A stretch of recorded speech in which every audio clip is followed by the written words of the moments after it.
Hello homies, today we hang out with the lovely Kiwi Helen Bartrom, who is a hypnobirthing practitioner and hypnotherapist in New Zealand who sees clients worldwide through Zoom for her hypnotherapy sessions.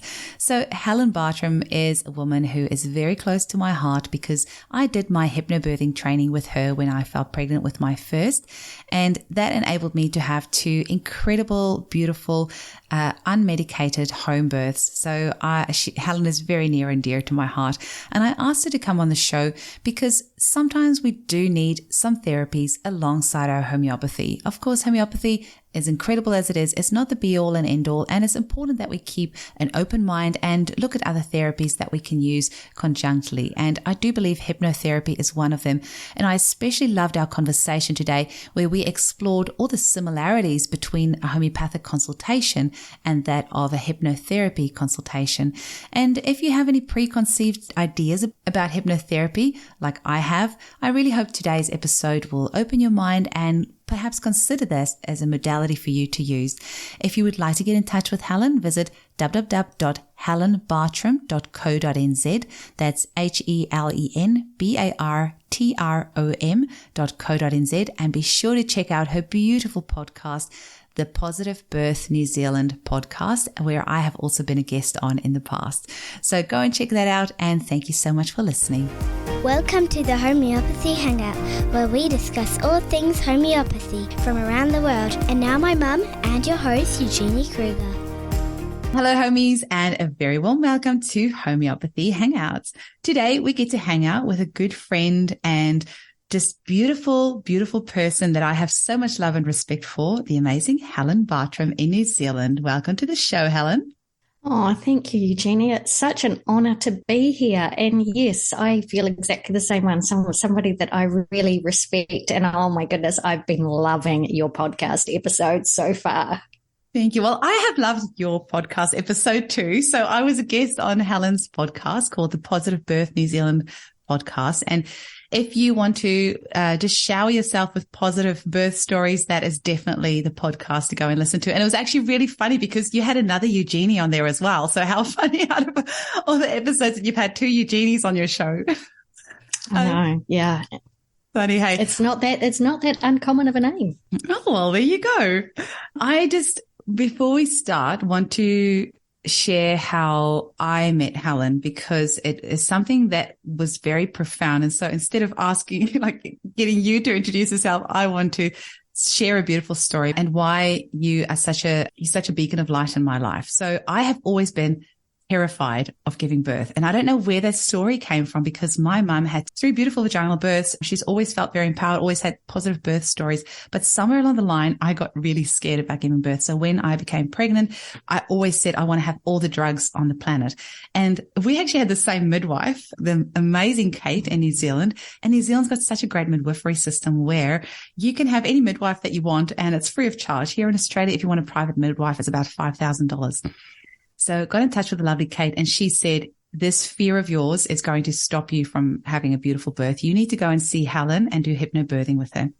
So I came along to your hypnobirthing class and I went from that mum who wanted to have all the drugs on the planet to 2 lessons in saying to my husband, we're having a home birth, to then having 2 amazing, amazing home births. So I will always be grateful to you. Now, this is a homeopathy podcast and people are wondering, why am I bringing a hypnotherapist / hypnobirthing practitioner on the show? And that is because my message is all about empowering mothers. And my empowerment as a mother started when I did a hypnobirthing course with you. So maybe you can now tell your part of the story. How did you find out about homeopathy? Oh, yeah. Well, yeah, it turns out homeopathy was really empowering for me too. So there we go. It was amazing. So I think I had known about homeopathy from quite a young age. I remember going through some type of protocol when I was probably about 8, 9 or 10. We lived in an area that was full of strawberry farms and my parents believed that there may be some sprays that we had picked up on and they happened to know, and that was probably because they happened to know a very well-known homeopath at the time. And so we went through a whole protocol of detoxing ourselves from 2,4,5-T, I think it was, or I can't remember, Roundup, probably all of those things. So for me, it was just something that my parents did for all of us kids to get rid of the toxic buildup. And then, to be quite honest, after that, probably never came into my sphere of thinking until I had my kids. And my auntie, who is very much works in the natural health field, also does hypnotherapy and similar stuff to me. When my kids were little, I was asking her for natural therapies, what I could use on earaches, colds, coughs, things like that, because I did know that homeopathy was very safe to be able to use. So that was. Then I started dabbling in just a tiny bit. But to be quite honest, I felt homeopathy a little bit overwhelming at times because there's so many different remedies. And that's where finding a good homeopath is incredible, because as soon as you do, you've got somebody that you can go to, here is my issue, and they will work through it so in depth and to get this remedy for you. And it was probably 2016, 15 or 16, after I had met you, maybe after you'd had both your babies, I can't remember, but after I'd met you and I knew you were doing homeopathy, and we really clicked. We really... I really resonated with the work that you were doing. Yeah. I don't know. You click with some people. Some people you just get and you resonate with, and those people are quite rare sometimes. And then they move to the other side of the world. Yes. Don't hate me. So I had an issue, which I'm not going to say too much about, but I had an issue that had been ongoing since 2011. I'd done a lot of different things for this issue, really hadn't got to the bottom of it. It'd been kind of like, I guess there was a lot of layers to this issue. And then I thought, right, well, okay, now it's time to try homeopathy. Homeopathy.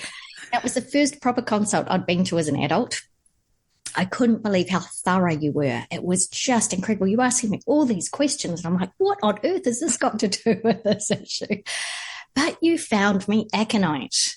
And aconite turns out to be my constitutional remedy.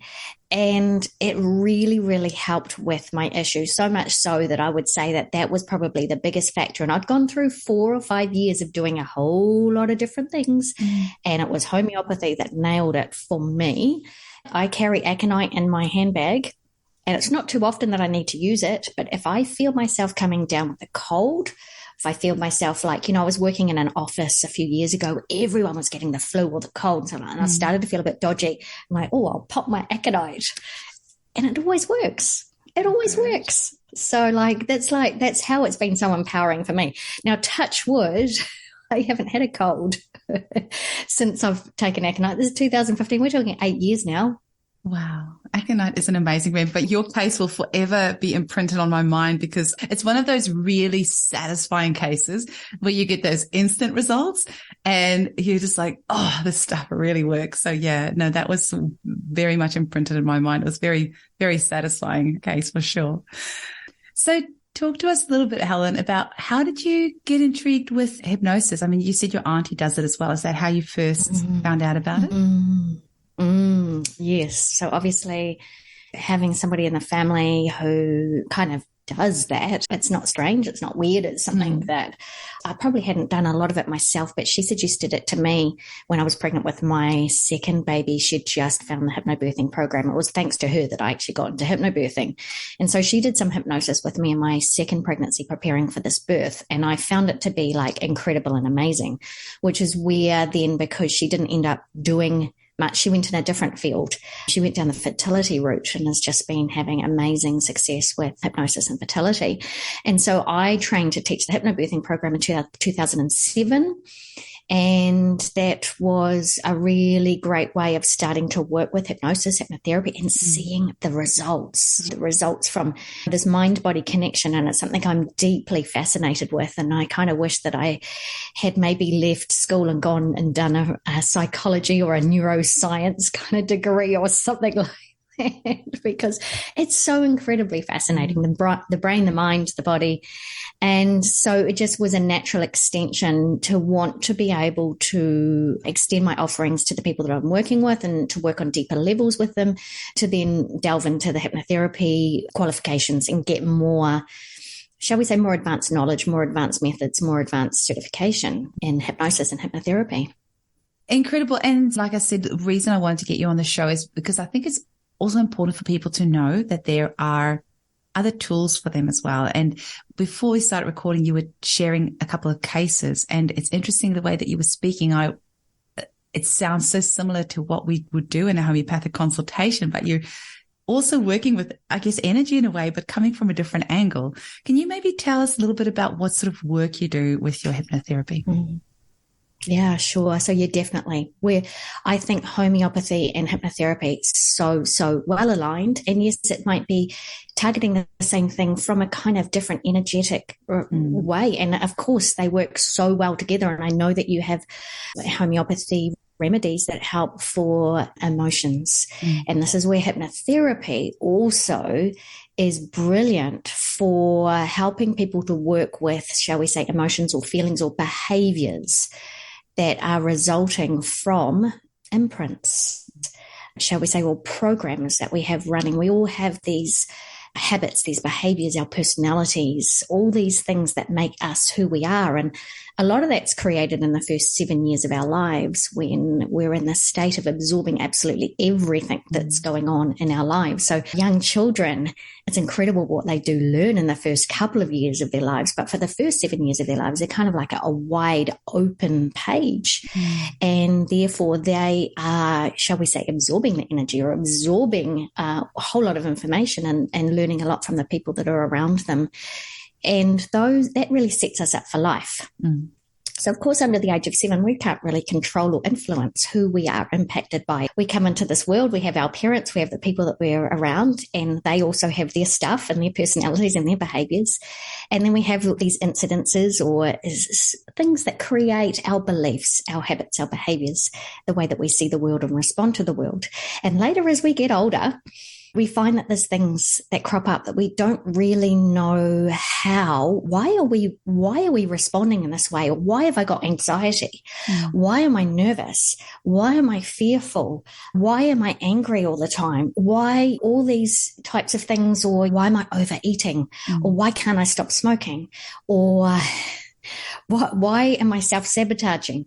And all these different things. And often it can all boil down to the very root cause of imprints, programs, behaviors, energy, whatever you want to call it, that we have absorbed at a younger time in our lives. And what you could say is that there are memories that we have called implicit memories. Now, I'm going to explain this really simply, but we may have an experience when, let's just say we have an experience. I'll give you one example, experience of a lady who I worked with. She fell off her bike when she was 4 years old. She grazed her knee. Whoop-de-doo. Now, that's not a traumatic experience, but she was quite upset by this. She ran down the driveway to her dad. Her dad's outside the garage. He's chopping wood for the fire. Dad, I grazed my knee. And he just says, but the eggs, they go, oh, we'll chop off your leg, shall we? You know how as adults, we joke about these things. For some reason, her 4-year-old mind could not process that. It went into fight or flight, and it couldn't process that comment. It left that memory stuck in the brain somewhere. And then later on, 30 years down the track, she's getting triggered. And every time she hears a comment that upsets her, she gets this feeling. And you know what she does, because we all do with well, not all of us, but most people will naturally, when we get a feeling that we don't like, we want it to go away. We suppress it. Some people might binge drink or just drink. Some people might binge watch TV. Everyone takes different actions. Some people are going to take drugs. Some people are going to gamble, all these different things. And she ate. And she ate. And every time she had this feeling, every time she had a slight little falling out with a friend or her boss said something to her, and it would trigger this feeling. She ate and ate and ate. And when I saw her, she was particularly obese. And the poor lady, and she couldn't understand why she couldn't stop binge eating. She got in some really, really bad habits. And we're talking over a period of about 10 years of almost self-abuse. Now, we did do a number of things, but one of the key critical parts of the work that I did with her was getting her to find that feeling. Now, first up, she dissociated from her body, so we had to get her to learn to get back into her body, feel the body. But after a few weeks, she noticed that feeling that would trigger the binge eating. We followed that feeling back to the time when she was 4 years old and she fell off her bike. Wow. And you'd say, how can that be so traumatic? That was what her brain couldn't process. So we go in and visit that, kind of like childhood, shall we say, inner child work. And we shift that feeling. We release that feeling. Now, I worked with her a few years ago, and she, within the space of a few months, she lost about 30 kilos. Wow. So a lot of weight. I banged into her only just 2 weeks ago, and she's like beaming. She looks amazing. She goes, I'm still losing weight. She is just going from strength to strength. Her confidence has increased massively. She looks amazing, but it all came down to some kind of trauma. Now it's a really interesting example of trauma and how it impacts on us, or implicit memories. And I just end up finding all the time with somebody that comes to me, they want to lose weight, or they want to stop smoking, or they want to stop drinking, or it always comes back to there is something that occurred earlier on in their life that has created a trauma response. And trauma, I use a very wide scope of trauma. And once we can get back to that situation, and that's where hypnosis is wonderful, because it gets the interfering part of our mind out of the way, the conscious part of our mind that goes, that's got nothing to do with it, or the part that thinks too much. We get into that subconscious, we go back to that incident, we release it, and they feel different. They respond differently. So I can't even remember your original question to me, Eugenie. But no, just that is so cool. And like I said, the way that you're speaking about this is literally my homeopathic mind works in exactly the same way, like trying to get to that trauma. And when you said about trying to bring her into her body, like the homeopathic remedy lac maternum, which is made from the breast milk of 9 different mothers, is often what we use to bring people into their body, because the baby has a breast milk and the soul comes into the body. And the butterfly remedy is what I often use for overeating, because you know how a caterpillar gorges himself with food before they go into the chrysalis and then transform. So it's like we're doing the same thing, but just in different ways. And we need all these different therapies, because some people are going to resonate with a different practitioner or a different style of doing, but we're doing the same thing. We're getting down to that root cause. And exactly what we would do in homeopathy is like try to get the person back to that root cause. But for some people, I think that trauma is so deeply suppressed that they, in a consultation, sometimes can't actually access that part of their brain. But in hypnosis, because they're in an altered state, you can actually access that part of the brain which needs to give you that information. So yep, you're dead right. And that's where if you ask them in a homeopathic consultation, tell me about these things, often those memories are so suppressed, they're never going to remember them. Like this lady was like, I don't even hardly remember, and I work with a lot of people that like come to a situation that is a memory that they've never thought of for years, or a memory that they actually can't even remember, but it makes sense to them. So therefore that's where the hypnotherapy gets them into that state where the subconscious brings up that memory. But yeah, and you're exactly right in terms of some people are going to resonate with other things, but imagine the power of homeopathy and hypnotherapy together. Yeah. Let's do it, Helen. Let's do it. Oh, it's so cool. You had another case that you were going to share with us as well. You kind of alluded to it before we started recording, and I've just been sitting here itching, waiting to hear what you have to say. Yeah. Can you tell us about that? Yeah, absolutely. So this is related to infertility and the anxiety around that. And anyone who's going through the infertility journey or shall we say the getting pregnant journey, it's a difficult one. And this lady came to me and, well, interesting. She came to me pregnant with her first baby. And so we did the hypnobirthing course. And then she'd had a lot of drama getting pregnant. She was really stressed, really worried, really nervous getting pregnant. And then she's had her baby, and now she's on another IVF journey now for her second baby. And it was just as we were chatting, she was just telling me how horrible it was going for the tests, the scans, the appointments, all the waiting. And she would turn up at the fertility clinic with knots in her stomach, her heart racing, feeling nauseous. And she always ended up totally upset. And so I said to her, hey, there's something in the background there that's causing stress. And I mean, as a homeopath, you'd probably give her a remedy for that. And so what we did was take her on a journey. take her on a journey. And do you know what? It ended up as a child.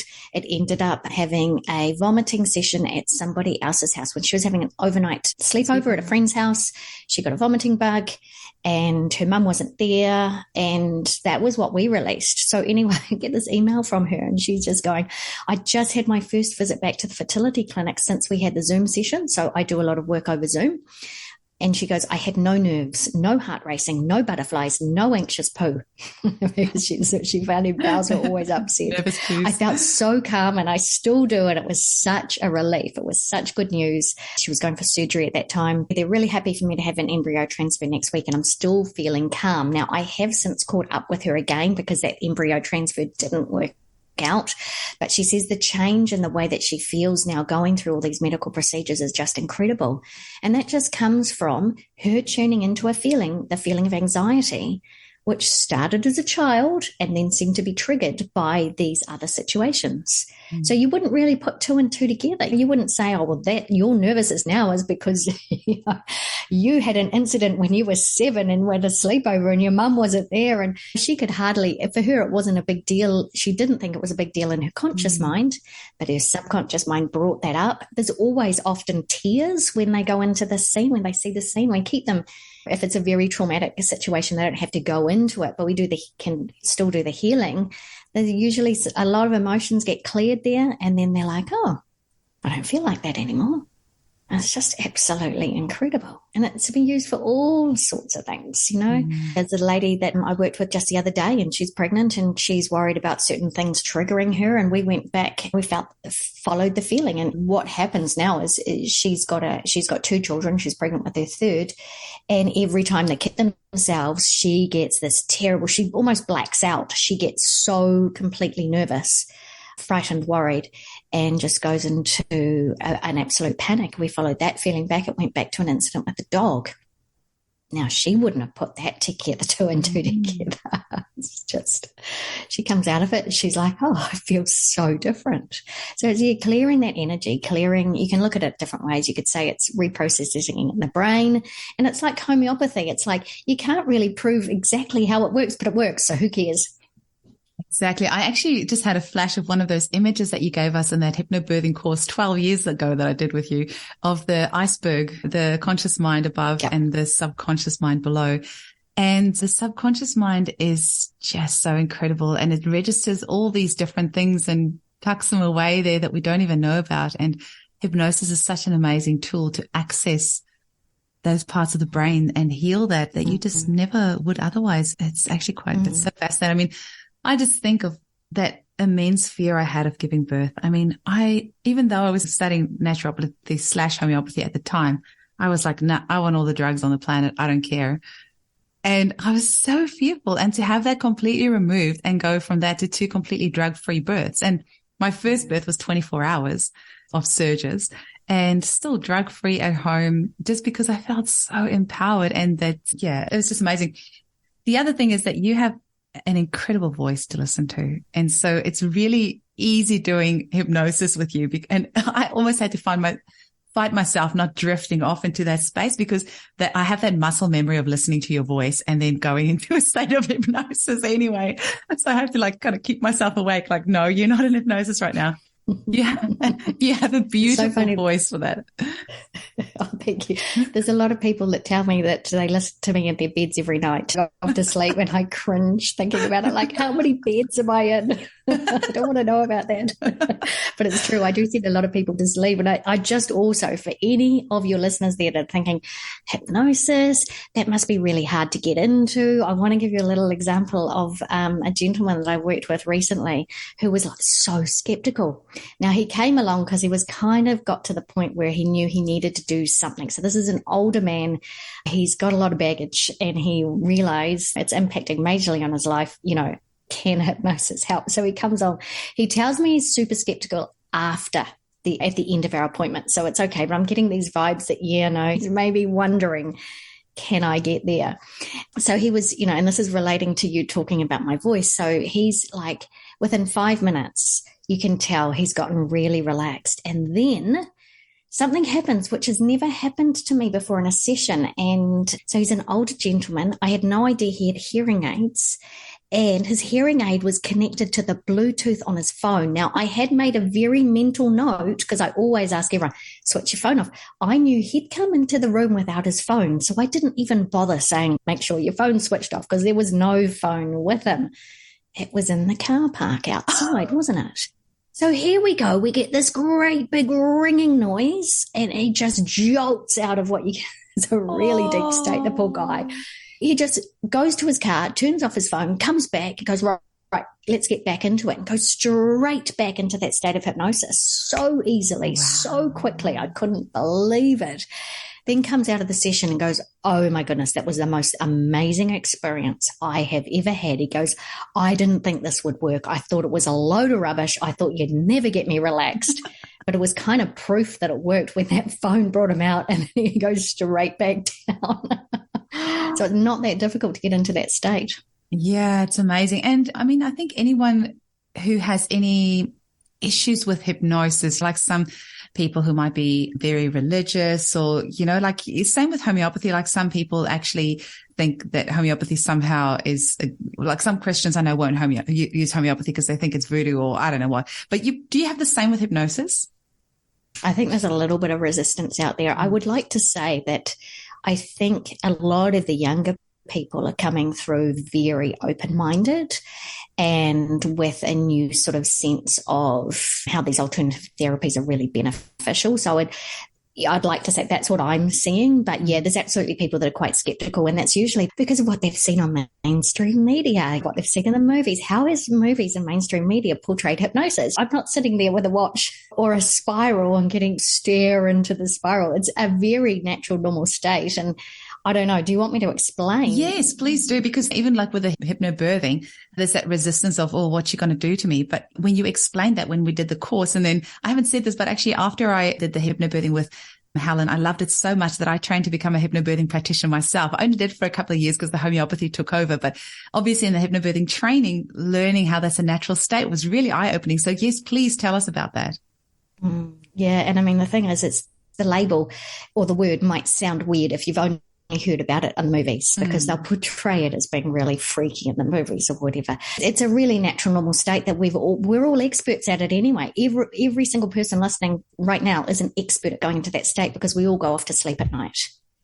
And so we all pass through that state of light to sleep before we're deeply asleep. You know, those times where you might be lying there and you can hear the wind in the trees or the rain on the roof or your partner snoring. And you hear that, and then the next thing you know, you're kind of waking up because you've gone off to sleep. And those times when you're waking up, have you ever sort of come out of a sleep and you're kind of half in a dream and you're half waking up and you know that the birds are singing or your alarm clock's going off or it's time to wake up?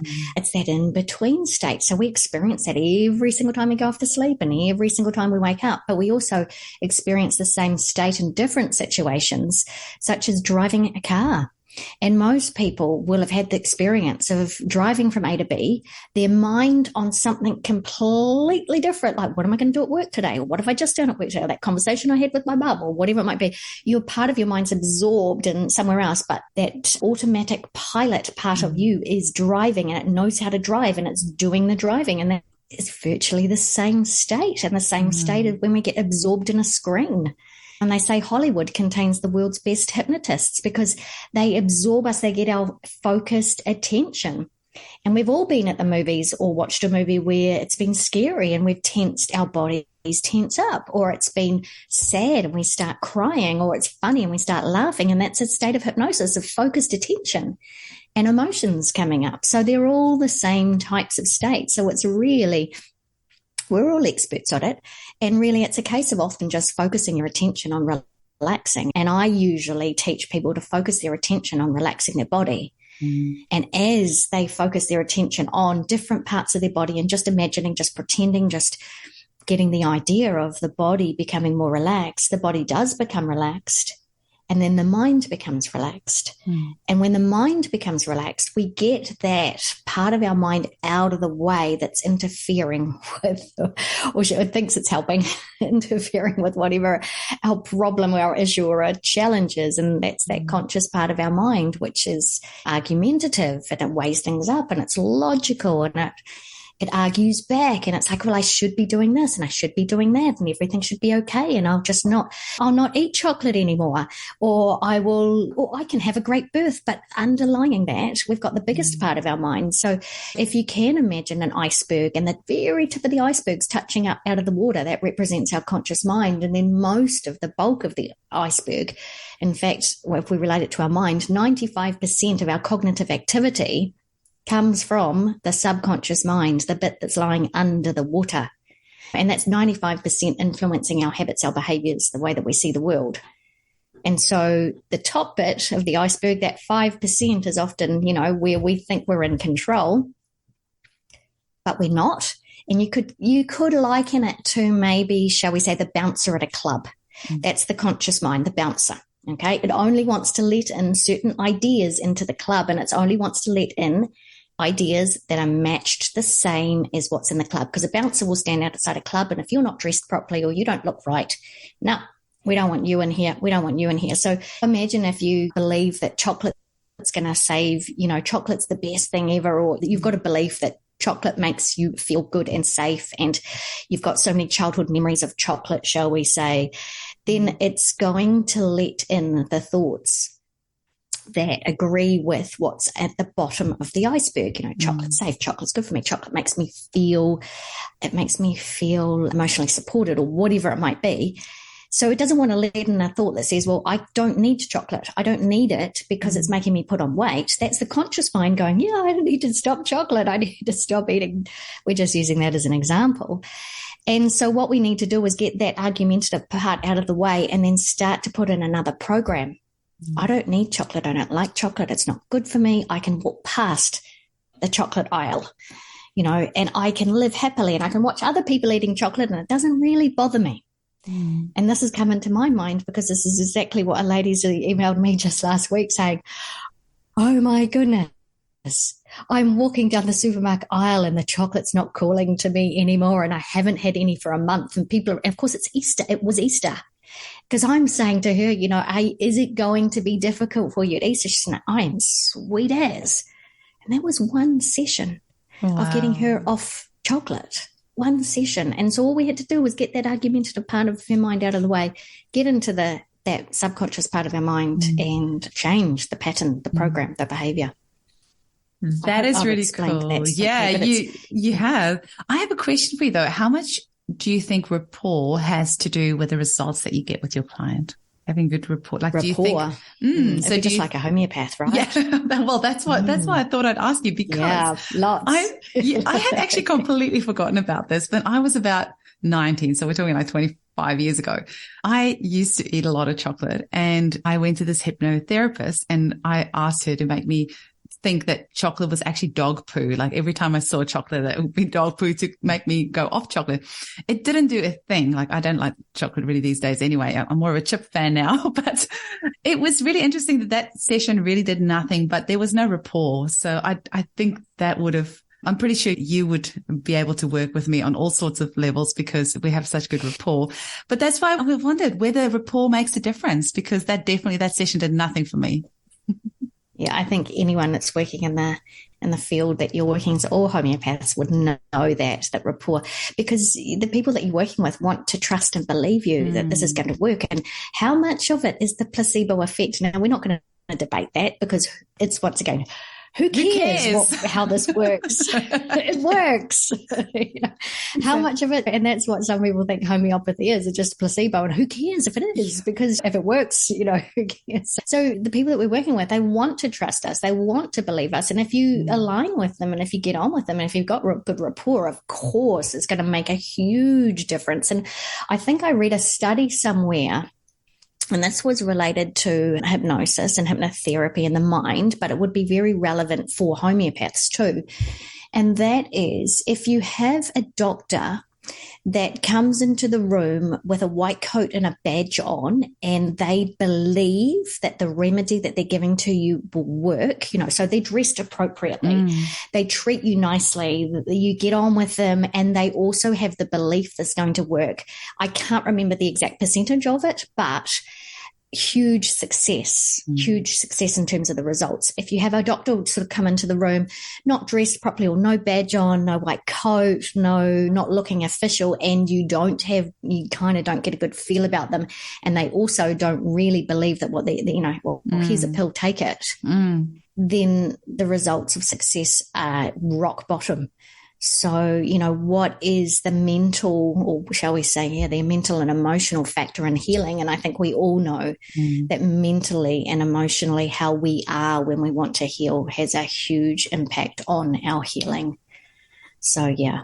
Absolutely. And it would be silly to think that it doesn't, because so often our mental emotional is what creates the physical problems in the first place. So you can use that analogy certainly both ways, but it's interesting to hear you say that. That's really cool. Now, Helen, you've got an amazing podcast, an amazing book. You see people around the world through Zoom. So anybody who resonates with you today and enjoys listening to this does not have to miss out. They can actually have a Zoom session with you. Can you tell our listeners about all the places they can get hold of you and how they go about making a booking? Yeah, absolutely. So they can Google me.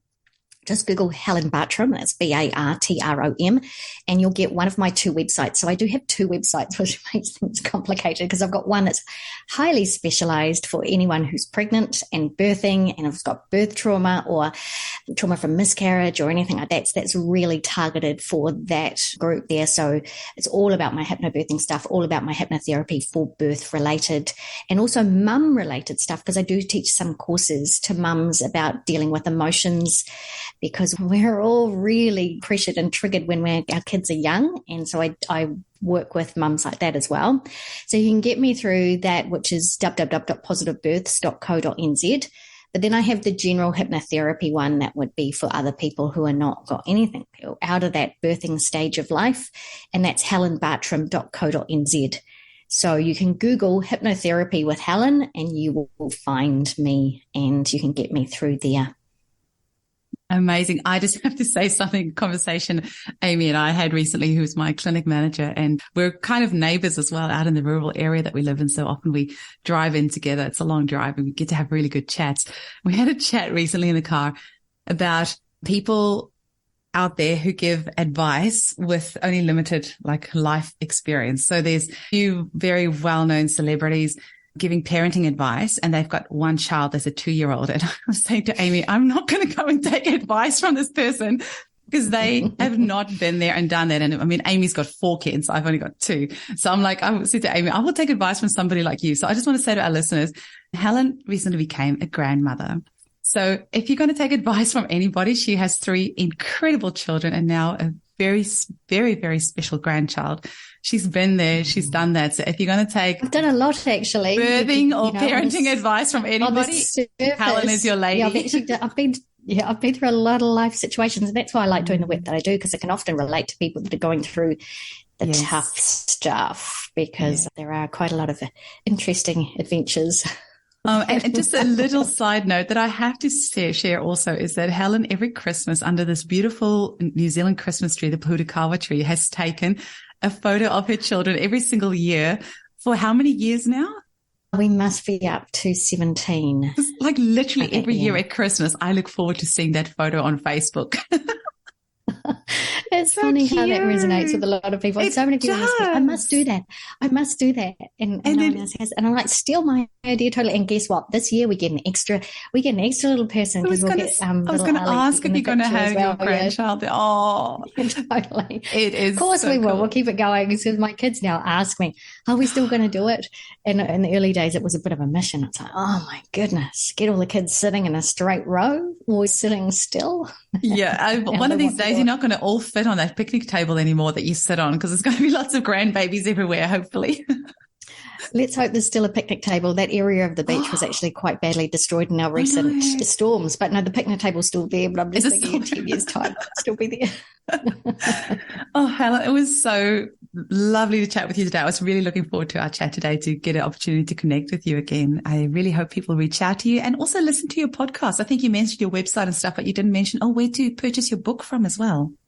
Yeah, okay. And purchase my book. So especially for anyone in New Zealand who's listening, it is the Kiwi Hypnobirthing Guide, really comprehensive guide for anyone who's pregnant. So you can get that only off my website, www.positivebirths.co.nz. The podcast also, obviously, this is resonating with people around the world because I've had American mums, Canadian mums, English mums listening to it. It's just full of positive birth stories. So if you want some inspiration, that's where you want to go to for every type of birth story. But people talk about what made it a positive experience for them. So that's on Spotify at the moment, just on Spotify, the Positive Births New Zealand podcast. I love that because you do have C-section births and you do have natural births. You've got every type of birth possible on there, but positive stories about it, which is so important. Yeah. Thank you so much, Helen. It was a huge range. It was really lovely to hang out with you, chat with you soon. Thank you so much. An absolute pleasure to be here. Thank you.